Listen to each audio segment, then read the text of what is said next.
Good morning, everyone. I'm headed home in a hurry because I'm a little bit late for my next exchange, and today is Wednesday, which means that I have to stay on schedule as much as possible. But I had a really great doctor's visit. I was a little bit annoyed, I guess, because I waited 45 minutes, and my appointments are never that long.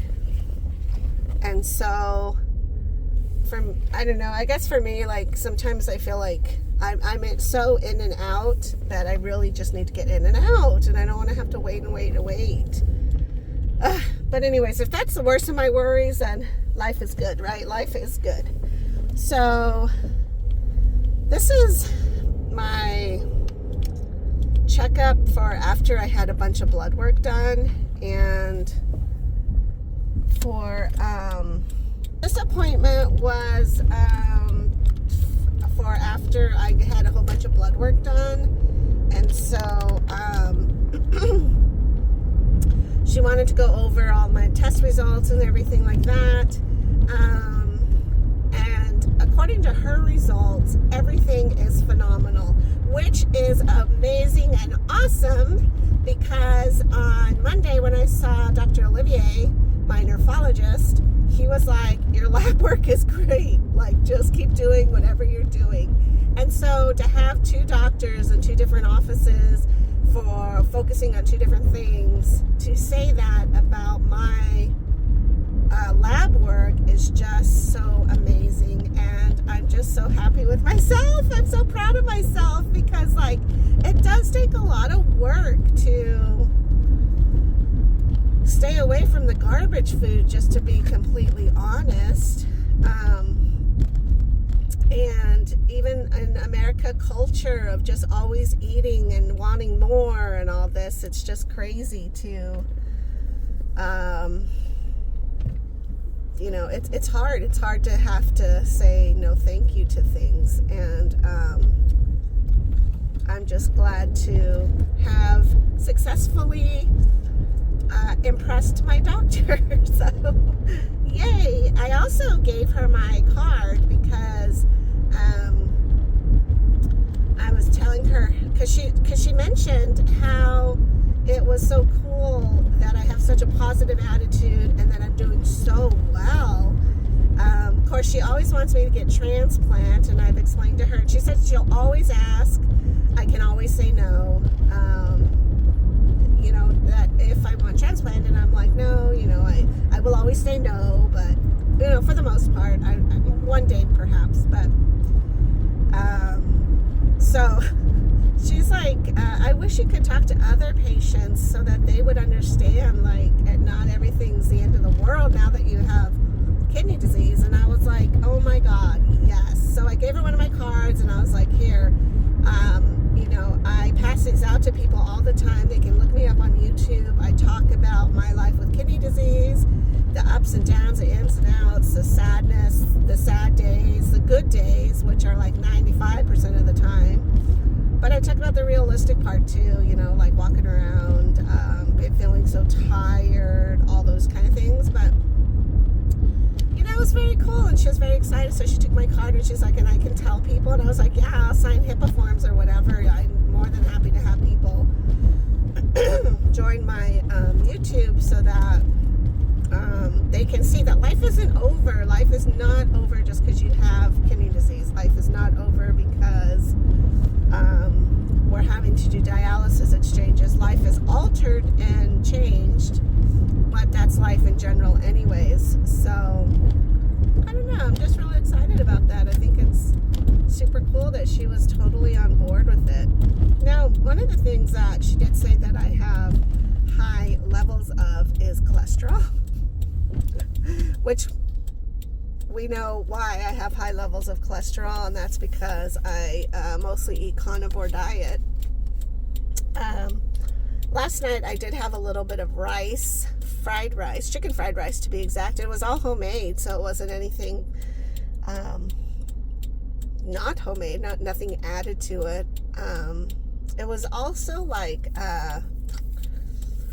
no MSG in it. And I figured out a way after watching quite a few videos of how to make it really good.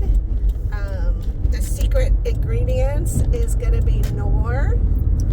And actually there's 3 things when you want to make, just so you know, if you want to make fried rice and have it taste very similar to the store, or if you want to make fried rice and you want it to taste very similar to restaurant style, here's what I figured out. And that's because I watched quite a few videos of Asian chefs or cooks or whatever, just their little splashes of what they do. So one of the things is you definitely have to use rice that you cook the day before. I don't know what happens to rice chemically when they sit out like that. There's something with the starch, I think, but it just makes it taste better. So whatever that magic is, definitely that is what you want to do. So I always make a thing of rice in my instant rice cooker, and then I stick it in the fridge once it's cooled down, and then the next day is when I make the fried rice. But to season it, use Knorr chicken bouillon powder. Yeah, that's right. Use a little bit of soy sauce, and a little bit of white pepper, and it's delicious. Okay, so in your bowl you're gonna have that stuff in there, and you're gonna mix that all up before you even get it cooking. And then in your wok or your pan, whatever you're using, do a little bit of sesame oil in whatever other oil you're using to fry it in. Now I use lard because I'm not going to use vegetable oil or seed oils. I use lard and a little bit of the sesame oil. Now be careful with sesame oil because it is powerful and delicious, but it's more so powerful than anything, and so you could really over season something and totally make it way over sesame oil flavored. So just want to be cautious of that. So anyhow, once you get it all fried up and stuff, that's the secret. Then you can kind of taste it and add a little more chicken bouillon if you need to, which again is that Knorr. And oh my gosh, I got the big giant container of it. I think I got it at Costco or Walmart, one of those, and I've already bought probably like 3 of them. I've gone through 3 of those containers versus I'm halfway done with the beef one, which was the same size, but the beef one I normally just use when I'm seasoning like a roast for the crock pot. So oh my gosh, but yeah, I use that other one quite a lot. So anyways, yeah, so that's my life. That's what's going on right now. I'm happy that everything turned out okay at the doctor's office.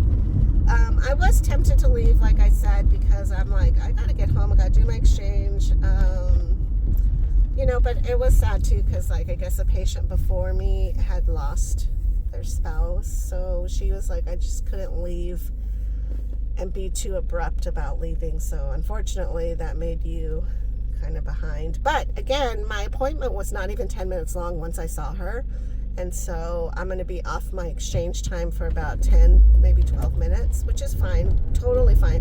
And that's the joy of PD dialysis. You can be flexible with it, but at the same time I still want to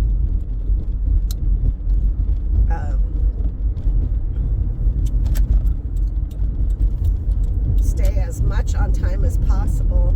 And I'm meeting my friend for lunch today, so that'll be fun. It'll be almost at noon, so we gotta get there, gotta take Smokey out, gotta take him potty, and then I'll see what the rest of the day has to hold. I always have 1,000 things I need to do, and then there's not just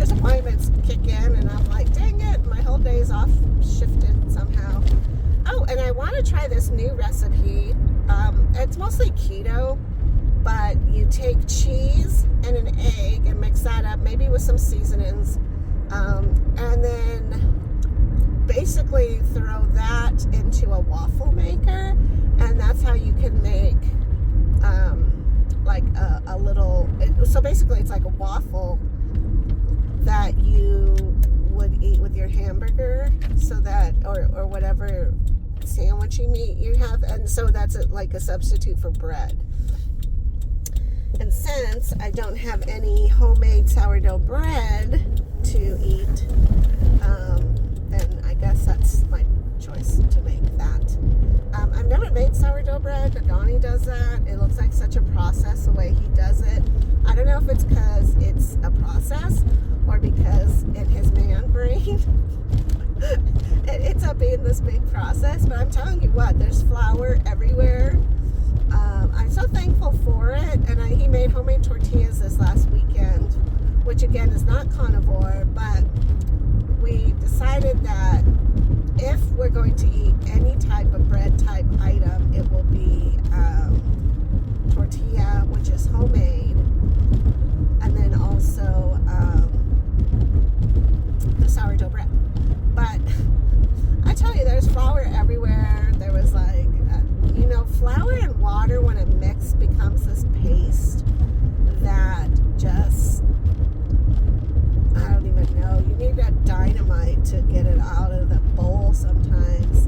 And not so much when he makes tortillas, but more so when he makes sourdough bread. And I just, as much as I love having the sourdough bread, I'm also like, oh my God, the kitchen's destroyed. So, I don't know.